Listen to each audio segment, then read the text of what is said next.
guys, welcome back to my channel and another video, and welcome back to our second bonus video for this Christmas New Year period. If you've not seen any of my other videos explaining it, there's just some extra content that I wanted to film at the end of this year to wrap things up and also begin my new 2024 reading year. And as such, I'm just putting out one extra video a week on a Thursday night. So I hope that you enjoyed this video, because today we are discussing my 2024 reading goals, and we're going to discuss one of the reading challenges that I am participating in this year. Ollie says hello. If you do hear him barking or growling or making noises, it's him just living his best life. But anyway, let's just get straight into my 2024 reading goals. Okay, so my first reading goal for the year of 2024 is that I actually want to keep my same number of books to be read this year, the same as 2023. So that is that I want to read 60 books. I just think that's a really good figure that is achievable for me. It doesn't stress me out. It allows me to only have to read like 5 books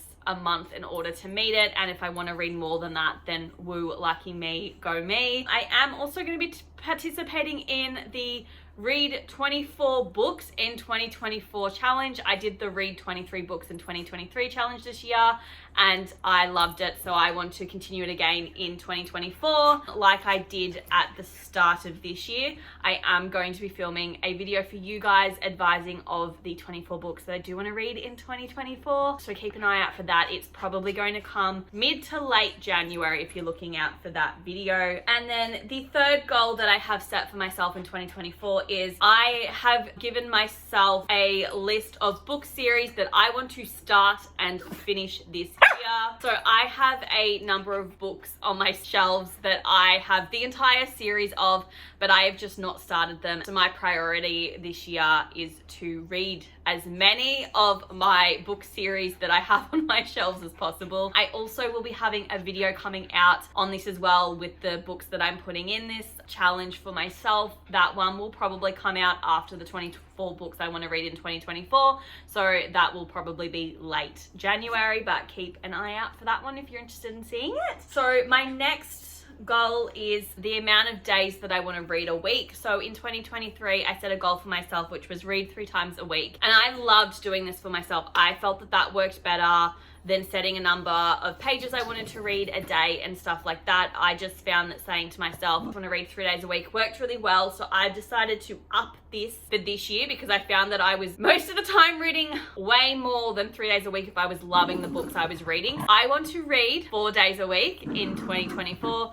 which I do think is achievable because I'm pretty much reading like 5 to 6 days a week, so I can definitely do it, but I didn't want to set it too unrealistic for myself. I think 4 is a really good middle ground. And then the next goal that I really want to achieve in 2024 is to get my TBR pile under 100 books. So I actually should have counted this. Actually, I'm going to do it now. I'm going to count it now. Bear with me. As of the 13th of December, I have 130 unread books on my shelf. So I want to get this figure to under 100 books. And now you're probably sitting here thinking, well, that's achievable if you want to read 60 books.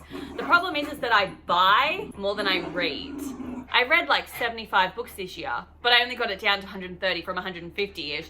That tells you how much I buy. My goal is to get it under 100 because I find 130 is quite a lot of books. I want to be able to eventually fit all of my unread books on my TBR cart, and they shouldn't be on my shelves because I don't want any unread books on my shelves. That's what should be reserved for the books that I have actually read. So that is my plan. Fingers crossed I can do it, but we will see. That actually leads in really well to my next reading goal, which is that I have done like reading bans in the past and I hate them. I find loopholes for myself and I'm not very good. Last year I put a ban on myself of I was only allowed to physically purchase 40 books.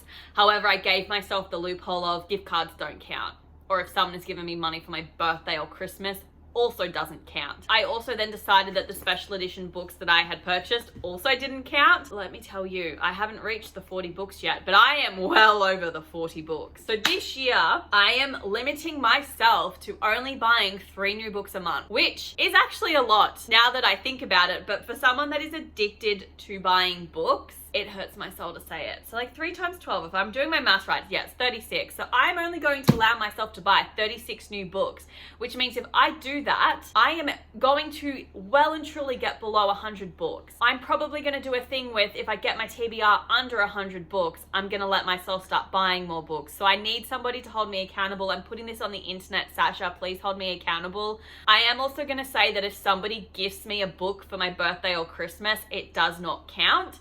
However, any books that I purchase with a gift card is probably going to count. And this doesn't work because I'm going to be filming a Grow Shop With Me book haul at Dimmicks and I have a $70 gift card. Yeah, it's going to be interesting. I'm kind of also going to do a thing of, if I don't purchase any books in a month, I can like steal those books from another month. So maybe I'll do that with myself. It's only 3 per month, but I can steal from other months. That'll make it a bit more interesting. Let's do that. But that does mean that the next month has less. How do I politely say to everybody in my life that wants to get me a present for my birthday, give me this book? Is that rude? Like, here I am, not even in 2024, already trying to find a way to get around this goal I've set for myself. I have a problem. This now brings us to our final 2 goals that I have set for myself, which are reading challenges. So this year in 2023, I participated in 2 reading challenges, which I spoke about very briefly on my channel, but I'm going to spend a bit more time this year in 2024 talking about the reading challenges that I'm doing. So in 2023, I did the 1989 reading challenge and also the Reputation reading challenge. As I've said before, I am a Swiftie. If I can combine Taylor and books, I am at my happiest, and I got to do that this year. And I loved doing these reading challenges because the prompts were obviously related to 2 of my favorite albums by Taylor. So this year, I'm going to be participating in the Taylor Swift reading challenge, which is basically just an overarching reading challenge. There's only 10 prompts and it relates to her 10 albums.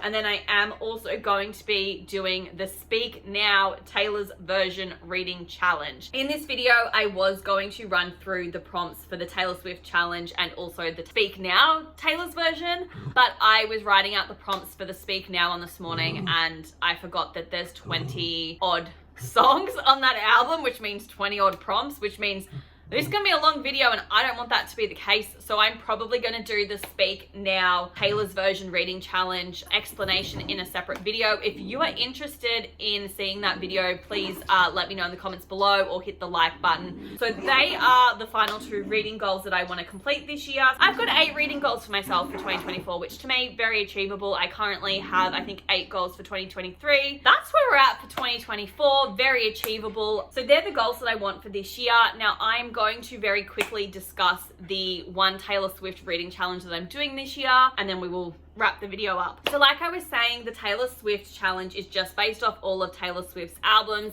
and each album based on, I guess, the theme of it has been given a reading prompt. Originally, this challenge did not have a prompt for Midnight, so it was clearly created before that album came out, but this morning I have found a prompt with the help of my friends. Thank you, Sasha, for your help and assistance. I appreciate it. But let's just get straight into the 10 reading prompts for this challenge. So the first one is obviously Taylor Swift debut, allegedly called Self-Titled. The only person who thinks it's called Self-Titled is Taylor Swift, and I know that her opinion is probably the one that matters the most, but Swifties do not agree, it's debut. So the prompt for this one is nice and simple, and it is a YA contemporary book. As you can see behind me, I have plenty of contemporary novels. This shelf down here is mostly my YA contemporary shelf, and I do have 1 book that's unread on there, so you best believe I already have a book lined up for this prompt. And then we have next our Fearless prompt, which is a modern retelling. And I also have at this time some retellings that I haven't actually read yet, so I can use one of those books for this. It's a little bit on the darker side, doesn't actually fit the Fearless album itself.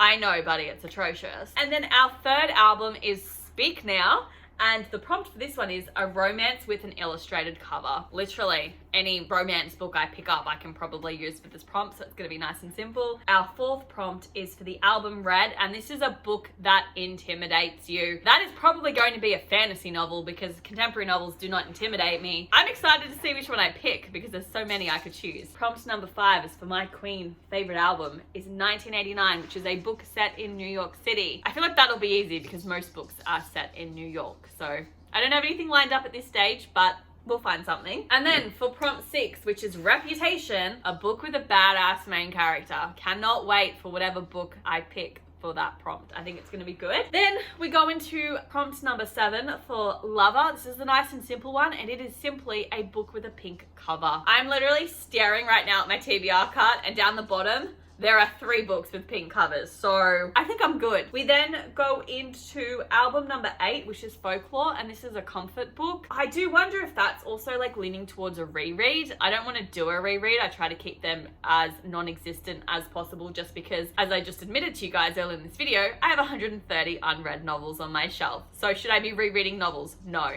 So it's fine. And then we move into album number 9, which is Evermore. And this prompt is a thriller or a murder mystery. I kind of want to go more murder mystery if possible. It's not really something that I read, so I'm intrigued to read it, purely because I feel like the murder mystery works in better with like one of the songs, No Body, No Crime, than thriller. There's not really much thriller-esque stuff going on in Evermore in my opinion, but I think murder mystery works better, so I'm gonna try and do that instead. And then the 10th and final album is Midnights, and the prompt for this one is a book where something happens at midnight. Like, it's a vague enough prompt that I could just pick something that randomly happens at midnight in any novel and just use it for that prompt, so I'm excited for that. Alrighty guys, so they are the 10 prompts for the Taylor Swift reading challenge. I hope you guys have enjoyed this video. If you did, please feel free to hit that like button. Let me know in the comments down below what your reading goals are for 2024. If you haven't done so, please feel free to hit that subscribe button. It really helps me out, and I hope you guys enjoyed the second